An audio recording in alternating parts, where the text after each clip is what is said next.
Hello बच्चों। हम लोग आज 22 मार्च को हुए पेपर पर डिस्कशन करेंगे जो अचीवर्स बैच का हुआ था। तो इस पेपर में हम लोग डिस्कस करेंगे कि कैसे प्रॉब्लम्स आए थे, क्या इसकी स्ट्रेटजी थी, इसको हम सॉल्व करेंगे। और एक्सपेरिमेंटल स्किल वाले वीडियोस मैंने दूसरे प्लेलिस्ट में ऐड करना शुरू कर दिया है, तो उनको भी देखते रहिए क्योंकि वो एक इम्पॉर्टेंट चैप्टर बन के निकल रहा है, एक इम्पॉर्टेंट पार्ट बन के निकल रहा है हमारे पेपर्स का, क्योंकि उसमें कुछ ना कुछ प्रॉब्लम सभी में जुड़े हुए हैं, तो उसको जरूर फॉलो करते रहिए उस प्लेलिस्ट को। तो अभी हम इस प्रॉब्लम को देखते हैं, इस पेपर को देखते हैं। तो हम लोग इस पहली प्रॉब्लम को देखते हैं, ये ऑलरेडी पूछी जा चुकी है। इस प्रॉब्लम में देखते हैं क्या क्या दिया गया है। कह रहे हैं इलेक्ट्रिक डाइपोल मोमेंट है, उसका कुछ डाइपोल मोमेंट प्रोवाइड किया गया है, उसको एक इलेक्ट्रिक फील्ड में रखा गया है, एक्सटर्नल एजेंट उसे घुमाता है जो उसका डाइपोल मोमेंट चेंज होता है। डाइपोल मोमेंट मतलब ओरिएंटेशन बदलोगे तो डाइपोल मोमेंट की वैल्यू चेंज हो जाएगी। कह रहे हैं work done by external agent. Work done आप कैसे निकालते हैं, याद रखिएगा, जब डाइपोल को घुमाते हैं तो वर्क डन का हमारे पास सिंपल सा फॉर्मूला है, final potential energy minus initial potential energy. अगर फाइनल पोटेंशियल एनर्जी निकालना हो तो आप क्या लिखेंगे, माइनस पी फाइनल इंटू ई फाइनल, डॉट प्रोडक्ट कर दीजिए। तो फाइनल मोमेंट मतलब ये दिया है minus minus 4i plus 3j और इंटू 10⁻30। इलेक्ट्रिक फील्ड को बाद में लिखेंगे 4000 आई कैप इंटू 10⁻30। अब सॉल्व करेंगे तो आई वाला आई के साथ माइनस माइनस प्लस हो गया और मल्टीप्लाई करेंगे 16 triple zeros into 10⁻30। Final solution पे 1.6 इंटू 10⁻26 जूल। ये फाइनल पोटेंशियल एनर्जी आ गई। इसी तरह से इनिशियल पोटेंशियल एनर्जी अगर हमसे निकालने को कहें तो इनिशियल पोटेंशियल एनर्जी में initial momentum dot initial electric field में तो बदला हुआ नहीं, सीधा रख दीजिए minus 3i plus 4j into 4000 आई कैप और साथ में वो 10⁻30 वाला से मल्टीप्लाई करेंगे। देखिए माइनस माइनस, यहाँ तो माइनस है नहीं, माइनस ही रहेगा। Minus 12 triple zeros into 10⁻30। याद रखिएगा डॉट प्रोडक्ट कर रहे हैं तो आई वाला आई के साथ मल्टीप्लाई होगा, क्रॉस में से बचिएगा। तो सॉल्व करेंगे 1.2 10⁻26 माइनस का। अब अगर बर्डन निकालना हो तो you final minus you initial करिए। चलिए लिखिए 1.6 10⁻26 माइनस माइनस 1.2 10⁻, पावर सबकी सेम है, बाहर कर लेते हैं 1.6 और ये 1.2 जुड़ जाएगा, आ जाएगा 2.8 इंटू 10⁻26 जूल। यानी कि ऑप्शन थर्ड इसमें क्या हो जाएगा, करेक्ट चॉइस बन जाएगा। आसान सा प्रॉब्लम है, ऑलरेडी डिस्कस कर चुके हैं इसको। प्रॉब्लम को देखते हैं। तो ये प्रॉब्लम भी रिपीटेड प्रॉब्लम है, जिन बच्चों ने लास्ट वाला पेपर देखा होगा उन्हें पता है कैसे सॉल्व करते हैं। इस कॉइल में कह रहे हैं कितना करंट ये पावर ड्रॉप करेगा। तो कह रहे हैं कि गिवन फिगर दिया हुआ है जिसमें एक वोल्टेज दिया है, फ्रीक्वेंसी दी है, एक्सी दिया है, आर दिया है, एक्सएल दिया है और आर टू दिया है। ये आर टू ये आर, देखिए रेजिस्टेंस दोनों में दिए हुए हैं, तो रेजिस्टेंस सर्किट के लिए टोटल जोड़ के निकालेंगे। पहले हमें जेड फाइंड करना होगा, फिर करंट फाइंड कीजिए, फिर आई स्क्वायर आर कर दीजिए। यहाँ पर पावर कंज्यूम्ड नहीं यूज किया गया, पावर डिसिपेशन, और डिसिपेशन हमेशा रजिस्टर के अक्रॉस होगा। तो आपको बस कुछ नहीं करना है, पावर अक्रॉस कॉइल पूछा गया है तो आप सर्किट में करंट निकालें, आई आरएमएस स्क्वायर इंटू आप कर दें इस आर टू की वैल्यू। वास्तव में आपको ये करना है, तो आई आरएमएस निकालने के लिए आपको क्या करना होगा, आई आरएमएस के लिए पहले आपको जेड निकालना होगा। जेड के लिए आपको करना होगा R one plus R two का होल स्क्वायर और फिर एक्सएल माइनस एक्सी का होल स्क्वायर, जो बड़ा हो छोटे वाले में घटा दीजिए। आर वन आर टू देख रहे हैं तो हमारा एक 36 है, एक 44 है, दोनों को जोड़ के स्क्वायर कर दें और यहाँ एक्सएल में एक्सी कट जाएगा। देखिए 90 माइनस 30 का स्क्वायर हो जाएगा, जरा देखिए ऊपर कितना हो जाएगा, यहाँ पर 80 स्क्वायर 60 स्क्वायर कैलकुलेशन से बचते हैं, सीधा 100 ओम लिख देते हैं। आई आरएमएस की वैल्यू लिखते हैं, वोल्टेज हमें दिया ही है, देखिए 200 बटा 100 कर देते हैं, 00 2 एम्पियर की करंट आ गई आरएमएस। ऐसा होता है। तो पावर अक्रॉस कॉइल मैंने आपको बताया डिसिपेटेड पावर का सवाल है, तो आई आरएमएस स्क्वायर इंटू उस कॉइल का रेजिस्टेंस जिसके अक्रॉस पावर डिसिपेशन पूछा गया है। तो 2 स्क्वायर इंटू 36 सॉल्व करेंगे तो 144 वॉट आ जाएगा, यानी ऑप्शन थर्ड करेक्ट चॉइस बन जाएगा। नेक्स्ट प्रॉब्लम पे अगर हम गौर करें तो कह रहे हैं कि momentum of photon is something 2 × 10⁻16 gram centimetre पर सेकंड, इट्स एनर्जी इज, इसकी एनर्जी कितनी होगी। तो एनर्जी निकालना आसान ही है, हम लोग जानते हैं एनर्जी बराबर फॉर्मूला होता है momentum into speed of light. Momentum कितना दिया है 2 × 10⁻6। देखिए यहाँ थोड़ी सी यूनिट्स में झंझट है, ग्राम सेंटीमीटर पर सेकंड दिया है, आंसर भी अर्ग में दिया है। तो अगर हम स्पीड ऑफ लाइट को लिख दें सेंटीमीटर पर सेकंड तो आंसर आ जाएगा। स्पीड ऑफ लाइट होता है 3 × 10⁸ मीटर पर सेकंड, उसको 3 × 10 कर दो तो 10 सेंटीमीटर पर सेकंड हो जाएगा। ऐसा हुआ तो मल्टीप्लाई होकर 6 × 10⁻6 अर्ग आ जाएगा। तो आंसर कौन सा सही हुआ, अगेन देखिए थर्ड वाला ऑप्शन सही हुआ। बैक टू बैक 3 आंसर सही हुए, थर्ड वाले ऑप्शन ही, ये सबसे बड़ी दिक्कत होती है, कभी कभी कॉन्फिडेंस नहीं आता, तो ऐसा मत कीजिए, अगर सपोज सही तो लगा दीजिए। अगले प्रॉब्लम पे हम आगे बढ़ते हैं। देखिए हम लोग इस प्रॉब्लम को देखते हैं, ये ऑप्टिक्स की प्रॉब्लम है, आसान प्रॉब्लम है, क्या क्या दिया है डिटेल देखिए। कह रहे हैं कि टोटल मैग्निफिकेशन कंपाउंड माइक्रोस्कोप का 20, आपको पता है total magnification objective into eyepiece का मैग्निफिकेशन लिखा जा रहा है। कह रहे हैं magnification of eyepiece is 5, ME दे दिया है 5 और टोटल दे दिया है 20। तो एमओ निकालना हो तो आसानी से निकाल लेंगे, एमओ इंटू एम ई कर देंगे। उस हिसाब से देखा जाए तो मैग्निफिकेशन ऑफ ऑब्जेक्टिव आ जाएगा 20/5 दैट इज इक्वल टू 4। एक डिटेल तुरंत देखते देखते निकाल ली हम लोगों ने।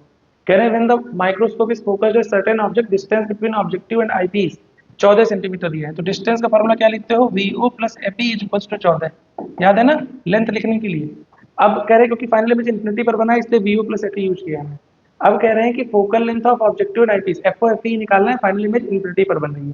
फाइनल इमेज इन्फिनिटी मतलब रिलैक्स्ड आई केस। आप कमेंट में बताना जरूर कि इसका जो इंटरमीडिएट इमेज होता है वो किस तरह का बनता है।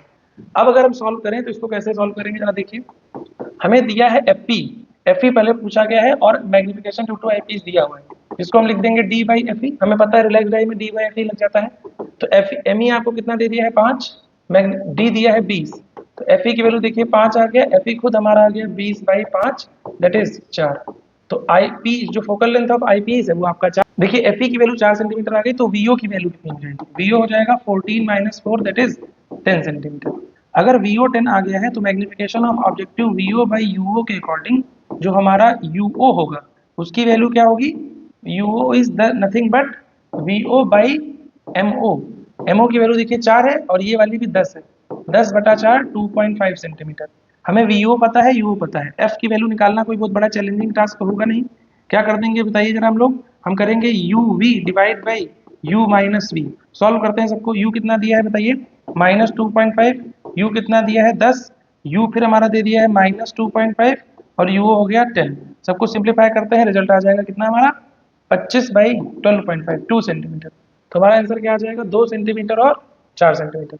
इस तरह से ऑप्शन फोर्थ सही हो जाएगा।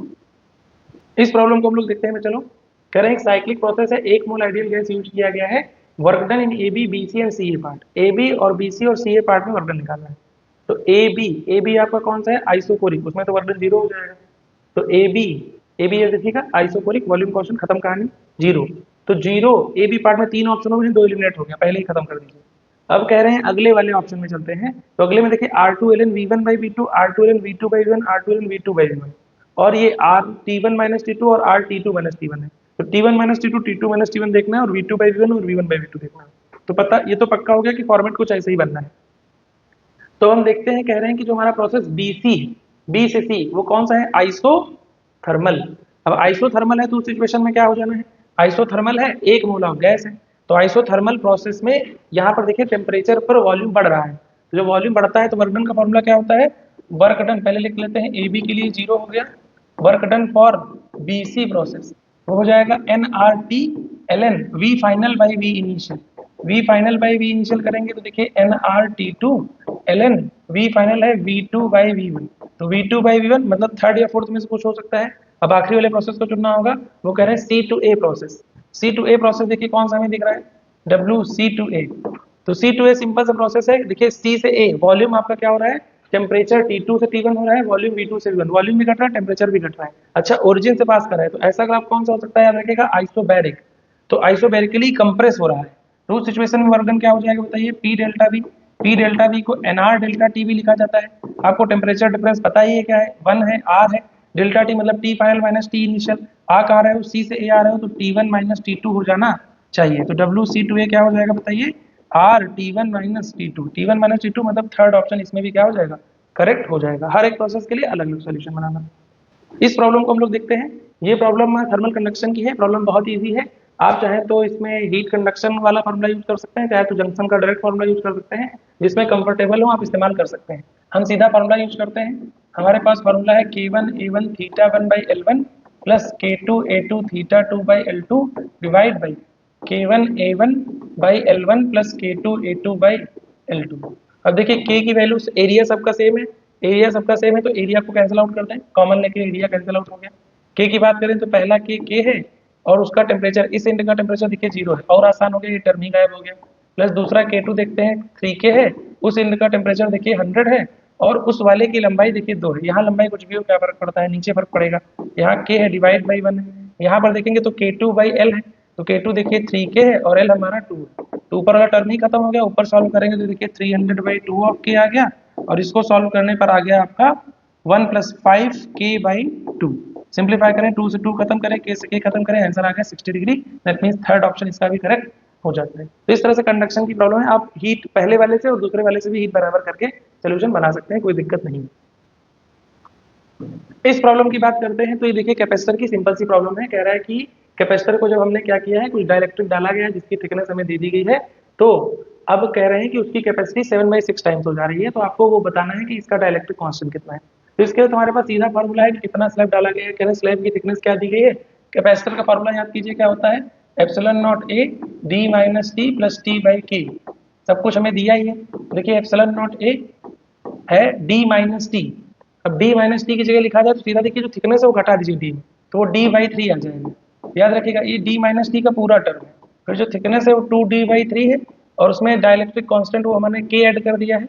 तो ये फॉर्मूला कुछ इस तरह से बन जाएगा, इज इक्वल्स टू कह रहे हैं 7/6 टाइम्स इट्स ओरिजिनल वैल्यू, मतलब epsilon not a by D की बात ये कर रहे हैं। तो इसको सब कुछ सिंप्लीफाई कर लें, डी/3 कॉमन ले लें, एप्सिलॉन नॉट ए और सिंप्लीफाई करें, यहाँ पर क्या आ जाएगा, डी बाहर आ जाएगा, 3 भी बाहर आ जाएगा, बचेगा 1 + 2/k इज इक्वल्स टू क्या हो जाएगा 7/6 epsilon not a by D. सब कुछ कैंसिल आउट करें, एप्सिलॉन नॉट ए डी से डी सब खत्म।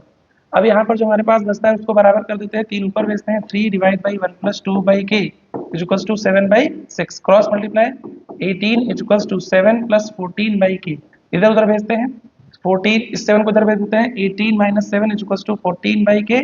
ओवरऑल सॉल्व करते हैं, देखिए 11 आ गया, 14/k आ गया और k की वैल्यू आ गई 14/11। तो इस तरह से इसका ऑप्शन पहला करेक्ट हो जाता है। तो इस प्रॉब्लम को हम लोग देखते हैं, एटम का प्रॉब्लम है, आसान सी प्रॉब्लम है, कैसे सॉल्व करेंगे। कह रहे हैं कि यहाँ पर इलेक्ट्रॉन का एनर्जी एक्साइटेशन यूज किया गया है, इलेक्ट्रॉन फर्स्ट से थर्ड में जा रहा है, तो कितना एनर्जी निकलेगा। तो पहले इसका एनर्जी गैप निकालते हैं। देखिए हाइड्रोजन वाला निकाल कर आप बस क्या करें, सीधा सब्सट्रैक्ट कर दें और फिर n² से मल्टीप्लाई कर दीजिएगा। तो कह रहे हैं कि पहले से तीसरे में जा रहा है, तो तीसरे की एनर्जी स्टेट हमें पता है -1.51 eV किसके लिए, हाइड्रोजन के लिए, फिर -13.6 पहले वाले के लिए, और उसको मल्टीप्लाई कर दें आप किससे, 3² से। इसको सॉल्व करेंगे तो 13.60 और 1.51 सब्सट्रैक्ट होकर आ जाएगा 12.09 इंटू 9 कर दीजिए, ये रहने देते हैं ना। इसको सॉल्व करके लिख लीजिए 108.81 ईवी, इतना कुछ आ गया। अब अगर ये इतना आ गया है तो हमें एनर्जी निकालनी है या लैम्डा निकालना है, जरा सोचिए। तो उसकी वैल्यू लिखेंगे hc/e लिख देंगे, तो यही एनर्जी गैप बैंड गैप लिख देंगे। इसकी वैल्यू 1240 है, डिवाइड बाई 108.81 सिंप्लीफाई करेंगे तो ये पहला वाला आंसर आता हुआ दिख रहा है 11.4 नैनोमीटर। तो इस तरह से ऑप्शन पहला इसका क्या हो जाएगा, करेक्ट हो जाएगा। नेक्स्ट प्रॉब्लम, तो इस प्रॉब्लम को देखते हैं। एक हमारी रोटेशनल की प्रॉब्लम है, आसान सी प्रॉब्लम है, लेकिन थोड़े से कॉम्प्लेक्स चीजें बनाई गई क्योंकि फ्लूइड डाल दिया गया है। कह रहे हैं कि एक क्यूब है जिसका साइड 10 सेंटीमीटर है, उसको अननोन मास है उसको 10 सेंटीमीटर मार्क पे यूनिफॉर्म मासलेस रॉड पे लटका दिया गया है, 9 + 30 सेंटीमीटर में, मतलब उसी के अलॉन्ग बैलेंसिंग की गई है। एक 400 ग्राम का मास 80 सेंटीमीटर मार्क पे रखा गया है, स्केल अनबैलेंस्ड है, जैसे पानी में उसे डुबोया जाता है, आधा भरा जाता है तो स्केल बैलेंस हो जाती है। तो क्यूब का मास पूछा गया है, कहने क्यूब की डेंसिटी पानी से ज्यादा है और वाटर की डेंसिटी 1 ग्राम पर सेंटीमीटर क्यूब दी गई। तो याद रखिएगा यहाँ प्रिंसिपल ऑफ मोमेंट यूज किया गया है, मतलब इस 30 सेंटीमीटर अबाउट जो क्लॉक और एंटी क्लॉकवाइज मूवमेंट होंगे आपस में बराबर होंगे। यहाँ याद रखिएगा ये दूरी हो गई हमारी 20 सेंटीमीटर और ये दूरी हो गई हमारी 50 सेंटीमीटर। सिंप्लीफाई करेंगे देखिए तो याद रखिएगा वेट लगने के बाद इसका वेट एक्चुअल में कुछ होगा, लेकिन बायनेंसी की वजह से वेट कुछ कम हो गया होगा। तो अगर हम सॉल्व करने जाएं तो क्या लिखेंगे, mg minus force of buoyancy that is apparent weight into इधर की तरफ जो पहले वो लगा हुआ है 20 मोमेंट इक्वल्स टू दूसरी तरफ लगा है कितनी सेंटीमीटर पे, 400 ग्राम का है, 400 इंटू ग्रेविटी और ये दूरी कर देंगे 50। सिंप्लीफाई करते हैं, mg की value volume of body, density of body, gravity करेंगे, यहाँ पर लिखेंगे वॉल्यूम सबमर्ज्ड वॉल्यूम v/2 है, डेंसिटी ऑफ लिक्विड है, ग्रेविटी है इंटू 20 इज इक्वल्स टू करते हैं 400 इंटू जी इंटू 50। देखिए ग्रेविटी को ग्रेविटी से उड़ा देते हैं, हर जगह मौजूद है। यहाँ पर 20 को खत्म कर देते हैं, ये 200 कर देते हैं, इधर की तरफ 1000 आ जाएगा। देखिए 1000 यहाँ आया। अब वॉल्यूम को दोनों में मौजूद है, वॉल्यूम बाहर ले लीजिए, वॉल्यूम यहाँ डेंसिटी है हमें नहीं पता, यहाँ वाटर की डेंसिटी 1/2 कर देते हैं, वॉल्यूम देखिए 1000 है, density of body minus 1/2 is equals to 1000 divide by 1000 cancel out. तो यानी कि रो की वैल्यू देखिए 1 + 0.5 आ गई, यानी कि डेंसिटी 1.5 ग्राम पर सेंटीमीटर क्यूब है। अगर ऐसा है तो what is the mass of that block जो लगाया गया है, तो 1.5 इंटू 1000 कर दीजिए, आंसर आ जाएगा हमारा 1500 ग्राम। तो इस तरह से हम इस थर्ड ऑप्शन को क्या कर सकते हैं, यहाँ करेक्ट चॉइस कर सकते हैं। इस प्रॉब्लम को देखते हैं, एक्सपेरिमेंटल स्किल पर बेस्ड है क्योंकि हमारे पास एक एक्सपेरिमेंट भी है जिसे कहा जाता है कि आपको सारे सर्किट्स आइडेंटिफाई करने हैं। तो याद रखिएगा रजिस्टर आपका नॉन पोलर सर्किट है, कैपेसिटर जो है वो क्या होता है, वो कुछ देर बाद जुड़ने के बाद करंट सप्लाई ब्लॉक करता है, डायोड एलईडी यूनिडायरेक्शनल है और जेनर रिवर्स बायस मोड में काम करता है। ठीक है, ये सारी कुछ बेसिक प्रॉपर्टी है। तो रजिस्टर नॉन पोलर है, तो रजिस्टर को नॉन पोलर बना देते हैं, कोई पोलरिटी नहीं, वी आई ग्राफ स्ट्रेट। यानी कि ऑप्शन कौन सा हमारा होने वाला है? ऑप्शन होने वाला है जो ए वाला एस से जुड़े। तो ए वाला एस से किसमें जुड़ रहा है? पहले में जुड़ रहा है, दूसरे में जुड़ रहा है, तीसरे में जुड़ रहा है, तीनों ऑप्शन हो सकते हैं ए और एस से। फिर बी वाले पे चलते हैं, बी वाला क्या है? कैपेसिटर, वो एक ही डायरेक्शन में करंट शुरुआत में लागू करता है, बाद में लागू नहीं करता है। तो ये कौन सा ऑप्शन कह रहा है? पहले में open circuit in one direction of current up to certain voltage but fixed voltage drop in opposite direction of current, voltage across component remains almost constant when current increases, shows initial low resistance that increase to infinity. तो capacitor यानी कि are से मिल रहा है, तो capacitor वाला are यानी कि थर्ड ऑप्शन गलत हो गया। फिर आपसे कह रहा है कि डायोड एलईडी एक ही डायरेक्शन में फ्लो करेंगे, जेनर क्या होगा? अपने अक्रॉस वोल्टेज बढ़ने नहीं देगा। जेनर जब रिवर्स बायस मोड में होता है तो क्या करता है? वो अपने अंदर वोल्टेज चेंज होने नहीं देता है। यानी कि डी वाला किससे जुड़ जाएगा? डी वाला क्यू से जुड़ेगा। अब डी वाला जब क्यू से जुड़ रहा है तो केवल सेकंड वाले में डी वाला क्यू जुड़ रहा है, सी वाला पी से जुड़ जाएगा। देखिए, तो इस तरह से इसका सेकंड ऑप्शन क्या बन जाएगा? करेक्ट चॉइस में चला जाएगा। सेकंड वाला क्या है? Correct choice. इस क्वेश्चन को देखते हैं, मीटर ब्रिज का प्रॉब्लम है, एक आसान टाइप का प्रॉब्लम है, इसको हम सॉल्व करते हैं। करेक्ट मीटर ब्रिज एक्सपेरिमेंट है, उसमें नल पॉइंट ऑब्टेन किया गया 75 सेंटीमीटर पर ए से, जब नॉन रेजिस्टेंस कनेक्ट किया जाता है लेफ्ट गैप। तो नॉन रेजिस्टेंस आर जो है वो लेफ्ट गैप में कनेक्ट किया गया है। तो हम इसको सॉल्व करने जाएं तो लेफ्ट गैप में नॉन रेजिस्टेंस है और एक्स ये राइट गैप में है, यहाँ आर है। तो कह रहे हैं नल पॉइंट आपको 75 सेंटीमीटर मिल रहा है, मतलब इधर से कुछ 75 हमें मिल रहा है। यहाँ देखिए 75, तो इधर 25 हो गया, इधर की तरफ देखिए कितना हो गया? 25। अगर इसको सॉल्व करने जाए तो r बाई 75 हो जाएगा और x बाई 25 हो जाएगा। देखिए हमें कुछ यहाँ पर मिलेगा नहीं, बस यहाँ मल्टीप्लाई करेंगे तो r की वैल्यू 3x आ जाएगी और यहाँ से कुछ मिलेगा नहीं। r की वैल्यू कह रहे हैं कि अननोन नोन है, लेकिन क्वेश्चन में अननोन ही कह रहे हैं x के पैरेलल में एक रेजिस्टेंस लगा दो, वो सेकंड केस के लिए। तो यहाँ पर रेजिस्टेंस कुछ घट जाएगा, that is 12x divide by 12 plus x। तो उससे जो नया बैलेंसिंग लेंथ मिल रहा है वो 80 सेंटीमीटर मिल जा रहा है। तो अब अगली सिचुएशन में r बाई 80 हो जा रहा है, यहाँ x हो जा रहा है और फिर डिवाइड करके लिख दे रहे हैं, x की जगह पर वो इक्विवेलेंट बन रहा है तो 12x divide by 12 plus x, और इधर की तरफ बैलेंसिंग लेंथ 20 है। अगर हम r की वैल्यू देखें तो देखिए यहाँ 3x हो गया डिवाइड बाई 80 हो गया, इधर देखिए 12x हो गया, यहाँ 12 प्लस x हो गया इंटू 20 हो गया। इधर सॉल्व करते हैं जरा, देखिए यहाँ 4 हो जाएगा, x से x कट जाएगा, यहाँ देखिए 4 हो जाएगा, क्रॉस मल्टीप्लाई कर दें, देखिए 12 प्लस x इक्वल्स टू 16 हो जाएगा, x की वैल्यू 16 माइनस 12 दैट इज 4 ओम हो जाएगा। इस तरह से इसका आंसर पहला वाला सही हो जाएगा। मीटर ब्रिज का आसान एक्सपेरिमेंट दो केस में कराया जा रहा है। तो इस प्रॉब्लम को देखते हैं, ये फ्रिंज विजिबिलिटी का प्रॉब्लम हो गया है। फ्रिंज विजिबिलिटी सिलेबस का पार्ट नहीं लेकिन है, तो यहाँ पर कर लेंगे। फ्रिंज विजिबिलिटी क्या कहती है याद रखिएगा, फ्रिंज विजिबिलिटी, फ्रिंज विजिबिलिटी का सीधा फॉर्मूला याद रखिए, 2 root over I1 I2 divide by 1 plus I1 I2 रखेंगे, आंसर आ जाएगा। तो I1 बाई I2 का वैल्यू क्या है? 2, 1 by 4 that is 1 by 2, 1 plus 1 by 4। Solve किया गया, देखिए ऊपर 1 आ गया, यहाँ सिंप्लीफाई करेंगे तो 4 बाई 5 हो जाएगा दैट इज 0.8। तो इस तरह से सेकंड ऑप्शन इसका क्या हो जाएगा? करेक्ट हो जाएगा। फ्रिंज विजिबिलिटी का डायरेक्टली फॉर्मूला याद रखिए। इस प्रॉब्लम को देखते हैं, तो ये प्रॉब्लम उस समय सोचने में थोड़ी सी दिक्कत हुई बच्चों को। ये प्रॉब्लम कह क्या रही है? इस प्रॉब्लम में कहा जा रहा है कि एक चेन है जिसका मास m है, लेंथ l है, उसको पॉइंट ओ से लटका दिया गया है और फिर मिड पॉइंट पर चेन को उठा के ऊपर रख दिया गया, मतलब खूंटी पे उसे वही लटका दिया, जैसे एक धागा हो, धागे को उसे बीच में पकड़ा गया और उसे उठा के यहाँ रख दिया गया है। तो जो नया धागा बनेगा वो कुछ ऐसे बनेगा, मतलब ये कुछ हिस्सा इतना रहेगा और जो नीचे वाला हिस्सा रहेगा वो इतना रहेगा, मतलब जो ये वाला हिस्सा है वो इसकी जगह पर आ जाएगा और ये खुद आधा हो जाएगा। तो इस प्रॉब्लम को करने का तरीका है कि इसको दो हिस्सों में बांट देते हैं हम लोग। पहले इस हिस्से को देखते हैं, इस हिस्से का आधे हिस्से का मतलब m/2 मास का सेंटर ऑफ मास यहाँ होगा और इसका सेंटर ऑफ मास यहाँ होगा। जब इसको ऊपर ले जाएंगे तो ये इस जगह पर आ जाएगा और ये खुद में आधा हो जाएगा, तो इसका सेंटर ऑफ मास थोड़ा सा ऊपर चला जाएगा। तो हम पहले ऊपर वाले हिस्से को सॉल्व करते हैं, फर्स्ट पार्ट को देखते हैं। तो हम क्या करेंगे बताइए, सेंटर ऑफ मास वाला कॉन्सेप्ट प्लस एनर्जी वाला कॉन्सेप्ट। तो उसकी इनिशियल एनर्जी देखिए, उसका मास m/2 है, ग्रेविटी g है और उसकी जो हाइट है यहाँ से याद रखिएगा वो l/4 पर है। फर्स्ट पार्ट का फाइनल पोटेंशियल एनर्जी जब इसको मोड़ के ऐसे कर दिया गया, तो देखिए लेंथ ही इसकी l/, पहले लिखिए लेंथ l/2 थी तो इसका सेंटर ऑफ मास l/4 है। जब उसको बीच से बेंड कर दोगे तो उसकी जो बची हुई लेंथ होगी वो l/4 होगी, तो उसका सेंटर ऑफ मास आधे पर यानी कि l/8 पर होगा। तो उसकी पोटेंशियल एनर्जी देखेंगे तो m/2 g l/8 हो जाएगा। तो याद रखिएगा ये पहले पार्ट का है। सेकेंड पार्ट का देखेंगे तो क्या हो जाएगा, सेकेंड पार्ट को जब हम सॉल्व कर रहे होंगे तो देखिए पहले वाला हिस्सा यहाँ पर है, हम इस वाले पॉइंट को जीरो एनर्जी स्टेट अज्यूम कर लें, तो यहाँ से यहाँ तक की दूरी क्या हो जाएगी l/2 plus l/4 that is 3l/4। तो सेकंड पार्ट के लिए इनिशियल पोटेंशियल एनर्जी हो जाएगी m/2 g l/4 3l/4 sorry, और फाइनल एनर्जी क्या हो जाएगी जब ऊपर चला जाएगा तो m/2 g। अच्छा अब ये वाला पार्ट इस वाले पार्ट की जगह पर आ जाएगा तो उसकी वैल्यू हो जाएगी l/2। अगर हम इन सबको सॉल्व करें तो देखिए सेकेंड वाला पार्ट उठ के यहाँ पर आ जाएगा, तो इस वाले की जगह पर आ जाएगा। तो उसकी फाइनल पोटेंशियल एनर्जी क्या हो जाएगी बताइए, m/2 g L/4, मतलब जो यहाँ पर पोटेंशियल एनर्जी थी वो भी यही हो जाएगी।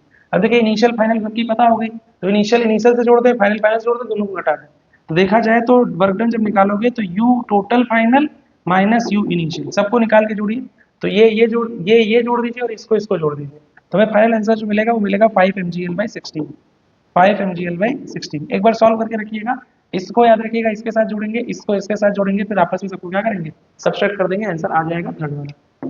तो इस तरह से इस प्रॉब्लम को हम सॉल्व कर पाएंगे। नेक्स्ट प्रॉब्लम की अगर हम बात करें तो कह रहे हैं एक आदमी है वो 72 सेंटीमीटर पर सेकंड से ईस्ट की तरफ जा रहा है, ट्रेन को गिरता हुआ देख रहा है वर्टिकली, मतलब वो दौड़ रहा है तब वर्टिकली देख रहा है, मतलब ट्रेन की रिलेटिव वेलोसिटी उसके लिए वर्टिकल है। When he stops, rain appear to strike his back at 37 degree from the vertical। जब वो रुक जा रहा है तो देख रहा है एक्चुअल वेलोसिटी रेन की 37 है। Find velocity of rain drop relative to the ground. तो जरा देखिए एक्चुअल में रेन ड्रॉप ऐसे हो रही है, ये वेलोसिटी ऑफ रेन ड्रॉप है, उसकी बैक पर 37 मतलब वर्टिकल से वो 37 डिग्री के एंगल पर हो रही है। आदमी दौड़ रहा था तो आदमी इधर दौड़ रहा होगा, मान लो वेलोसिटी ऑफ पर्सन कितनी थी 72 सेंटीमीटर पर सेकंड थी। अब कह रहे हैं इसे वर्टिकल अपीयर हो रही थी बारिश, मतलब रिलेटिव वेलोसिटी यहाँ पर थी, ये v रिलेटिव थी।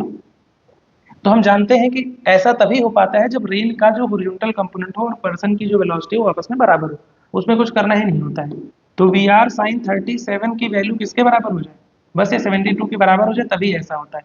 साइन 37 हम जानते ही हैं 3/5 होता है, 72 हुआ, मल्टीप्लाई किया गया, इसको सॉल्व करके 24 बना लेंगे और वी आर की वैल्यू हो जाएगी 120 सेंटीमीटर पर सेकेंड, और इस तरह से हमारा ऑप्शन थर्ड करेक्ट हो जाएगा। आसान सी प्रॉब्लम है, रिलेटिव वेलोसिटी वाली है। नेक्स्ट प्रॉब्लम की बात करें, कह रहे हैं ट्यूनिंग फॉर्क है जिसकी फ्रीक्वेंसी 512 हर्ट्ज है, 4 बीट बनाता है। बीट की प्रॉब्लम है पियानो के साथ, अगर इसकी बीट फ्रीक्वेंसी 2 बीट पर सेकंड से घटा दीजिए। कह रहे हैं ट्यूनिंग फॉर्क है जिसकी फ्रीक्वेंसी 512 हर्ट्ज है, 4 बीट बनाता है किसी पियानो के साथ। बीट फ्रीक्वेंसी 2 बीट से घटती है कब, जब टेंशन पियानो में क्या करते हैं, बढ़ाते हैं। तो टेंशन बढ़ाना मतलब फ्रीक्वेंसी बढ़ा देना। तो frequency of piano string before increasing the tension was, तो पियानो की जो फ्रीक्वेंसी है वो टेंशन बढ़ाने से पहले क्या थी। तो पहले जब बीट वाला होता है तो दो आंसर हमें सीधा सीधा मिलते हैं, उनको देखते हैं वो कौन कौन से हैं। कभी कभी होता है कि उनमें एक आंसर दिया ही नहीं जाता है। तो फ्रीक्वेंसी ऑफ पियानो तो क्या हो जाएगा, देखिएगा 512 चूंकि 4 बीट बना रहा है तो आइधर वो 516 हर्ट्ज है या तो वो 508 हर्ट्ज है। तो 516 और 508 थर्ड और फोर्थ में दोनों में ही मौजूद है। अब हमें इन्हीं में से कुछ चुनना है। कह रहे हैं कि जब टेंशन बढ़ा रहे हैं, जब टेंशन बढ़ा रहे हैं तो टेक्निकली जो फ्रीक्वेंसी है वो बढ़नी चाहिए, मतलब पियानो की फ्रीक्वेंसी बढ़ गई। अब अगर पियानो की फ्रीक्वेंसी तुम ये चुनते हो और ये बढ़ गई तो ये 517 हो गई, 518 हो गई, 519 हो गई। अब जब इसको चुनते हो तो 509 हो जाएगी, 510 हो जाएगी। तो अगर कहीं हमने ये वाला ऑप्शन चुन लिया तो 512 के साथ उसकी नंबर ऑफ बिट्स हमेशा बढ़ेगी। जैसे 517 हुई तो 5 बिट बनने लगी, 18 हुई तो 6 बिट बनने लगी, 19 हुई तो 7 बिट बनने लगी। अगर ये वाला ऑप्शन चुनते हैं 509 और 510 तो उस सिचुएशन में 512 के साथ इट में भी पॉसिबल 2 बिट बन जाए। तो इसलिए हमारा क्या हो जाएगा 508 ऑप्शन ही क्या होगा, करेक्ट होगा। याद रखिएगा बीट के लिए हमें दूसरी कंडीशन से चुनना होता है जो पहली कंडीशन को सेटिस्फाई कर दे। तो इसलिए हम क्या करते हैं, इसलिए 508 हर्ट्ज हम क्या हमारा करेक्ट चॉइस हो जाएगा। देखिए हम लोग इस प्रॉब्लम को देखते हैं, प्रॉब्लम काफी अच्छी है, रोलिंग की है। ठीक है, तो प्रॉब्लम क्या कह रहा है देख रहे हैं, कह रहे हैं कि बॉल है, पहले उसे फेंका गया है, तो किसी सरफेस पर जब इसे फेंका गया है तो बॉल पहले ऐसे जा रही है, जरा देखिए बी नॉट, घूम बिल्कुल नहीं रही। जब ये पहली बार घूमना शुरू करे तो पहली बार जब घूमेगी तो याद रखिएगा ये एज के अबाउट घूमेगी, यही सबसे इंपॉर्टेंट चीज है। पहली बार जब ये घूमना शुरू की, इसे बॉल पर लुढ़का है तो पहले तो ये घिसटते हुए जा रही, अचानक पहली बार घूमी, तो पहली बार जब घूमी तब उसकी बात कही जा रही है। तो पहली बार घूमी मतलब टेंजेंट के अबाउट घूमी, तो टेंजेंट के अबाउट घूमी तो पहले ये जा रही थी, अचानक टेंजेंट के अबाउट पहली बार। देखिए बॉल जा तो पहले सेंटर ऑफ मास इसका नहीं घूम रहा है, पहली बार जब घूमना शुरू होगा तो एज के अबाउट घूमेगी, फिर धीरे धीरे प्योर रोलिंग अटेन करेगी। तो यही इस प्रॉब्लम का क्या है, देखिएगा की पॉइंट है कि फर्स्ट टाइम वो किसके अबाउट घूमेगी, फर्स्ट टाइम ये घूमेगी, फर्स्ट टाइम अबाउट टेंजेंट, फिर उसके बाद धीरे धीरे ये प्योर रोलिंग पर आएगी। तो फर्स्ट टाइम टेंजेंट के अबाउट घूमेगी मतलब इस पॉइंट के अबाउट घूमना शुरू करेगी। तो अब जरा देखते हैं एंगुलर मोमेंटम चूंकि कंजर्व लगाते हैं, कोई टॉर्क लगा नहीं है, तो पहले क्या है याद रखिएगा, पहले चल रही थी तो एम वी आर है, दोबारा क्या हुई मतलब पहले याद रखिएगा इस पॉइंट के अबाउट पूरा मास चल रहा है, फिर अचानक घूमा, तो अचानक घूमा तो ये स्फीयर है जो कि टेंजेंट के अबाउट घूमा, हमें पता है स्फीयर सॉलिड है तो 7/5 ऑफ mr स्क्वायर कर देंगे moment of inertia into omega. Omega की वैल्यू कर देते हैं v/r कर देते हैं, यहाँ भी r कैपिटल ही रखते हैं। देखिए एक r से एक r गया, दूसरे r से दूसरा r गया, m से m गया, और इस तरह से तो सीधा आंसर हमारा आ गया 5/7 ऑफ v नॉट। याद रखिएगा इसमें बस एक ही पॉइंट है कि वो किसके अबाउट घूम रहा है, h के अबाउट। और मोमेंट की बात करें तो कह रहे हैं इंटेंसिटी ऑफ मैग्नेटाइजेशन निकल सैंपल में क्या होगा। मैग्नेटिक फील्ड दिया हुआ है, एच दिया है, सब कुछ दिया हुआ है। हम फार्मूला भी जानते हैं कि इसमें फार्मूला क्या लगता है। तो अगर फार्मूले की बात करें तो फार्मूला हमारा क्या लगता है बताइए, बी की value mu naught times of I plus H. अगर हम इस तरह का फार्मूला इस्तेमाल करना चाहें तो बी हमें 1.25 टेस्ला दिया ही है, म्यू नॉट की वैल्यू हमें पता ही है, आई और एच भी गिवन है, तो आई की वैल्यू भी इन्होंने पूछा है, तो B by mu naught minus H कर दीजिए। बी की वैल्यू 1.25, म्यू नॉट की वैल्यू हमें पता ही है 4 पाई इंटू 10⁻⁻7, और एच है हमारा 5 इंटू 10⁻5। इसको सॉल्व करते हैं, देखिए कितना आ जाता है 4 पाई 1.25 इंटू 10⁻+7 डिवाइड बाई, इसको मल्टीप्लाई करेंगे तो आ जाएगा 12.56 माइनस 5 इंटू 10⁻5। देखिए यहाँ 1.25 है, ये 12.56 है, तो लगभग देखा जाए तो 10 टाइम्स है, इसको 1/10 करते हैं या 0.1 कर देते हैं, यहाँ कर देते हैं कितना, हमारा फाइनल रिजल्ट लिखते हैं, आ जाएगा आई की value this is 10 into 10⁻5 minus 5 into 10⁻5। Simplify करेंगे तो आ जाएगा 5 इंटू 10⁻5, यानी कि पहला ऑप्शन इस चॉइस में क्या हो जाएगा, करेक्ट हो जाएगा। ये प्रॉब्लम हम लोग मैक्सिमम मैटर में पढ़ते हैं, बिल्कुल सिंपल सा है। तो इस प्रॉब्लम को हम लोग देखते हैं, सर्कुलर मोशन की एक आसान सी प्रॉब्लम है, हम कैसे सॉल्व करेंगे। कह रहे हैं कि मैक्सिमम और मिनिमम टेंशन का रेशियो 1.5। तो अगर देखा जाए सर्कुलर मोशन में आप सारी चीजें जानते हैं, T max by T minimum की वैल्यू दी है 1.5 या 3/2। अच्छा देखिए, अगर बॉटम वेलोसिटी के बारे में उन्होंने डिस्कशन किया है तो आपको मैक्सिमम टेंशन बॉटम वेलोसिटी के टर्म में लिखना होगा, mu² प्लस mg। याद रखिएगा टेंशन का फॉर्मूला हम लोग लिखेंगे mu² minus 2mg plus 3mg cos theta से। इसमें इस फॉर्मूले का इस्तेमाल हम इसलिए कर सकते हैं क्योंकि ये यहाँ पर वेलोसिटी बॉटम वाली दी गई है, इसलिए बड़ी आसानी से हम सॉल्व कर सकते हैं। टी मिनिमम की वैल्यू उसी फॉर्मूले का इस्तेमाल करते हुए हम लिखेंगे mu² माइनस 5mg, थीटा इसके लिए 180 रखिएगा, वहाँ थीटा 0 रखिएगा। तो मैक्सिमम मिनिमम टेंशन की वैल्यू को सीधा उठा के रखिए, mu² plus mg divide by mu² minus 5mg is equals to 3/2 cross multiply 2mu² plus 2mg, जरूरत पड़ने पर हम r को l लिख लेंगे, यहाँ हो जाएगा 3mu² माइनस 15mg।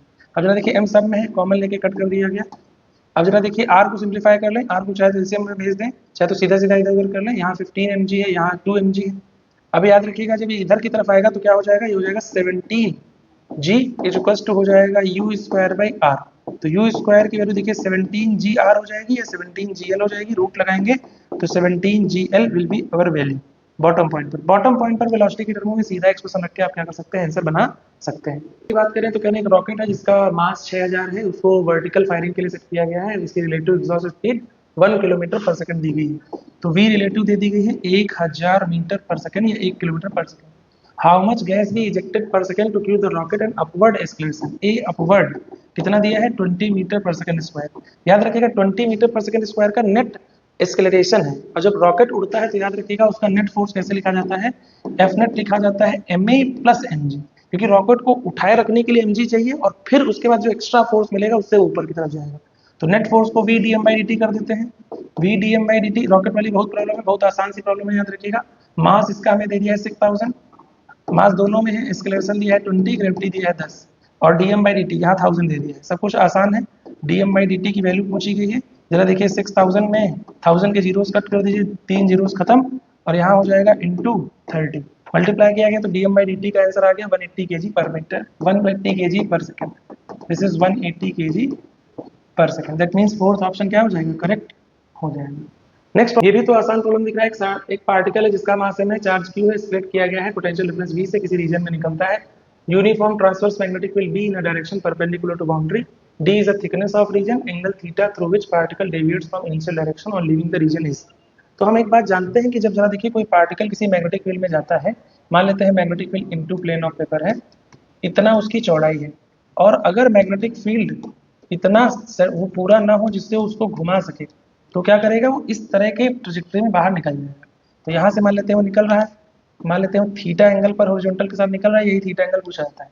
तो जब इंटर करेगा तो इसका कहीं सेंटर होगा, मान लो ये सेंटर है, और ये वाली दूरी इसकी क्या हो जाएगी, रेडियस, ये वाली दूरी भी रेडियस होगी, ये देखिए इसकी चौड़ाई हो रही है डी। अब गौर समझिएगा, जितने एंगल पर निकल रहा है थीटा है। Initial direction on leaving the region means ना theta is through which particle deviates from initial direction on leaving the region. ये इनिशियल डायरेक्शन उससे थीटा एंगल पर ही निकल रहा है। देखिए ये थीटा है, ये 90 डिग्री वाली लाइन होगी, टेंजेंट बना रहा है। तो अगर देखा जाए तो ये वाला एंगल 90 माइनस थीटा है, ये वाला एंगल फिर थीटा हो जाएगा, और ये वाला एंगल अगेन 90 माइनस थीटा हो जाएगा, जिससे ये वाला थीटा हो जाएगा। ये सर्कुलर में हम लोगों ने देखा है कि यहाँ पर जो वो टेंजेंट से एंगल बनाता है, टेंजेंट और हॉरिजॉन्टल, वही यहाँ रेडियस वर्टिकल से बनाती है। तो अगर देखा जाए तो साइन थीटा की वैल्यू यहाँ पर क्या होती है, D, that is the thickness divide by radius. बस इसी टर्मों में आप आंसर लिखते हैं। हम लोग कई बार इस प्रॉब्लम को सॉल्व किए हैं। तो आर की वैल्यू देखिए क्या हो जाएगी, M V by Q B, लेकिन v यहाँ पर नहीं दिया है, तो यानी कि p बाई क्यू बी अगर हम लिखते हैं तो यहाँ क्यू बी ऊपर चला जाएगा, D Q B by P. और मोमेंटम को लिखा जा सकता है रूट ओवर 2m के, तो 2m into kinetic energy q into V हो जाएगा। तो इस तरह का एक आंसर हमारा हो सकता है, Q B D divide by 2m into Q B. अब देखिए क्यू यहाँ पर है, क्यू यहाँ पर है, तो इस क्यू को अंदर भी भेजा जा सकता है। तो फाइनल आंसर हमारा क्या हो सकता है, फाइनल आंसर हम लिख सकते हैं कुछ ऐसा, sine theta is equals to B और डी बाहर और क्यू रूट के अंदर चला गया और एक खत्म हो गया। तो ओवरऑल बना रूट, यहाँ क्यू रहा 2m इंटू वी रहा। इस तरह से ऑप्शन पहला हमारा क्या हो जाएगा, सही हो जाएगा। बहुत आसान प्रॉब्लम है, ऑप्शंस देख के डरावना हो सकता है लेकिन है आसान। देखिए इस प्रॉब्लम की अगर हम बात करें तो कह रहे हैं कि एक प्रोजेक्टाइल जैसा कि दिखाया गया है, और कह रहा है कि वो ए से बी जाने में 2 सेकंड लेता है। ए से बी जाने में कितना लेता है, 2 सेकंड लेता है। तो कह रहे हैं कि मैक्सिमम हाइट कितनी होगी। मैक्सिमम हाइट का जब वो सवाल पूछ रहा है तो हम बड़ी आसानी से इस प्रॉब्लम को क्या कर सकते हैं, सॉल्व कर सकते हैं। टाइम ऑफ फ्लाइट हमें दे दिया है कितने सेकंड का, 2 सेकंड का, वो भी ए से बी। अगर देखा जाए तो बड़ी वाली ट्रेजेक्टरी का भी रेंज आप देख सकते हैं, ये 40 है, ये 20 है, ये 15 है। तो यहाँ पर भी ये वाला भी क्या हो जाएगा, 20 मीटर हो जाना चाहिए। मतलब इस बड़े वाले का रेंज 80 है और छोटे वाले का रेंज 40 है और उसकी ऊंचाई जो है वो 15 है। और ए से बी जाने में उसे कितना सेकंड लग रहा है, याद रखिएगा 2 सेकंड लग रहा है। तो उस ए से बी वाले प्रोजेक्टाइल के लिए वो क्या हो सकता है, याद रखिएगा, वो हमारा शॉर्ट प्रोजेक्टाइल भी हो सकता है। और अगर हमें टाइम ऑफ फ्लाइट मिल जाए तो हम बड़ी आसानी से क्या बता सकते हैं, मैक्सिमम हाइट बता सकते हैं। देखिए टाइम ऑफ फ्लाइट का फॉर्मूला क्या है, इस छोटे वाले प्रोजेक्टाइल की बात कर रहे हैं, तो वो होता है 2u sin थीटा बाई जी। उसमें देखिए टाइम कितना दिया है, 2 सेकंड। ग्रेविटी 10, इस 2 से 2 को कट करते हैं तो u sin थीटा आ गया 10। याद रखिएगा इस छोटे से रीजन की बात अभी हम कर रहे हैं, इस छोटे से रीजन की बात कर रहे हैं, क्योंकि ये हाइट मिल जाएगी जिसमें 15 जोड़ देंगे। अगर ऐसा हो गया तो मैक्सिमम हाइट उस रीजन के लिए निकाल सकते हैं। क्या लिखेंगे, you square sine square theta मतलब 10 square by 2g, 2 into 10, gravity हो गया देखिए 100 हो गया, दिस इज 20 हो गया, 5 मीटर हो गया। तो याद रखिएगा ये ऊंचाई कितनी आ गई, 5 मीटर। यहाँ से ऊंचाई कितनी दी है, 15 मीटर। तो बड़े वाले की हाइट कितनी हो जाएगी, 20 मीटर। और वहाँ की हाइट 20 मीटर और पूरा रेंज अगर किसी क्वेश्चन में पूछा जाए तो 80 मीटर। बड़ी आसानी से हम प्रॉब्लम को क्या कर सकते हैं, सॉल्व कर सकते हैं। छोटे वाले प्रोजेक्टाइल को देखो, पूरे प्रोजेक्टाइल को देखने की जरूरत नहीं है। तो इस प्रॉब्लम को हम लोग देखते हैं, आसान सी प्रॉब्लम है, एरर की प्रॉब्लम है। इसमें देखिए पहले आंसर में सब कुछ सेम है, तो हमें इस हिस्से को सॉल्व करने की जरूरत ही नहीं, सब में आंसर 0.25 हो जाएगा। बाकी की बात कही जाए तो उसको अगर हम सॉल्व करने जाते हैं तो क्या लिखेंगे, delta Y by Y equals to delta A by A plus delta B by B. अब देखा जाए delta A by A 0.5 by 2.5 है, प्लस इसको देखा जाए तो 0.1 बाई 0.1 है। हम इस ओवरऑल को सॉल्व करेंगे तो आ जाएगा, ये आ जाएगा 0.2 और ये आ जाएगा 0.1। तो देखा जाए तो इसको सोल्यूशन 0.3 आ जाएगा। अब y की वैल्यू जो है 0.25 है, इंटू कर दिया गया तो 0.25 हो गया। सॉल्व किया गया तो 0.75 आ गया, लेकिन उसे लिखा 0.075 जाएगा। तो अब देखा जाए तो 0.075 किसी में ऑप्शन में नहीं, लेकिन ये वाला जो आंसर है वो 0.8 है, जो लगभग 0.75 के क्लोज रेंज में जा रहा है। तो ये आंसर हमारा क्या हो जाएगा, करेक्ट हो जाएगा। तो रफली इसको आप क्या मान ले रहे हैं, 0.08। अप्रोक्सीमेशन, एरर में भी अप्रोक्सीमेशन लेंगे। नेक्स्ट प्रॉब्लम की बात